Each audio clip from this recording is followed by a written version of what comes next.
ವೀಕ್ಷಕರೇ, ಕೆಜಿಎಫ್ ಸಿನಿಮಾದ ನಟ ಹರೀಶ್ ರಾಯ್ ಅವರು ಕ್ಯಾನ್ಸರ್ನಿಂದ ಸಾಕಷ್ಟು ಸಮಸ್ಯೆಗಳನ್ನು ಅನುಭವಿಸುತ್ತಿದ್ದು ಈಗಾಗಲೇ ಚಿಕಿತ್ಸೆಗೆಂದು ಲಕ್ಷಾಂತರ ರೂಪಾಯಿ ಹಣವನ್ನ ಖರ್ಚು ಮಾಡಿರುವ ನಟ ಹರೀಶ್ ರಾಯ್ ಅವರು ದಾನಿಗಳ ಸಹಾಯದ ನಿರೀಕ್ಷೆಯಲ್ಲಿ ಇದ್ದಾರೆ. ನಟ ಹರೀಶ್ ರಾಯ್ ಅವರು ಕಳೆದ 2 ವರ್ಷಗಳಿಂದ ಕ್ಯಾನ್ಸರ್ನಿಂದ ಬಳಲುತ್ತಿದ್ದು ಥೈರಾಯ್ಡ್ ಕ್ಯಾನ್ಸರ್ನಿಂದ ಹೊಟ್ಟೆ ಮತ್ತು ಇನ್ನಿತರ ದೇಹದ ಭಾಗಕ್ಕೂ ಸ್ಪ್ರೆಡ್ ಆಗಿರುವ ಕಾರಣ ಚಿಕಿತ್ಸೆಗೆ ಬೇಕಾಗಿರುವ ಕೇವಲ ಒಂದು ಇಂಜೆಕ್ಷನ್ ನ ಬೆಲೆ 4 ರಿಂದ 5 ಲಕ್ಷ ರೂಪಾಯಿ ಆಗಿದ್ದು ಈ ರೀತಿ ಲಕ್ಷಾಂತರ ರೂಪಾಯಿ ಹಣ ಈ ಒಂದು ಚಿಕಿತ್ಸೆಗೆ ಬೇಕಾಗಿರುತ್ತೆ.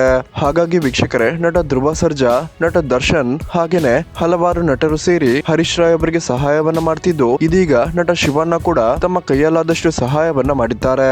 ಶಿವಣ್ಣ ಅವರ ಪತ್ನಿ ಗೀತಾ ಶಿವರಾಜ್ ಕುಮಾರ್ ಅವರ ಗೀತಾ ಪಿಕ್ಚರ್ ಸಂಸ್ಥೆ ವತಿಯಿಂದ ನಟ ಶಿವಣ್ಣ ಹರೀಶ್ ರಾಯ್ ಕುಟುಂಬಕ್ಕೆ ಸಹಾಯದ ಹಣದ ಚೆಕ್ ಅನ್ನ ವಿತರಿಸಿದ್ದು ಶಿವಣ್ಣ ನಟ ಹರೀಶ್ ರಾಯ್ ಅವರಿಗೆ 5 ಲಕ್ಷ ರೂಪಾಯಿಯ ಚೆಕ್ ಅನ್ನ ಕೊಟ್ಟಿದ್ದಾರೆ.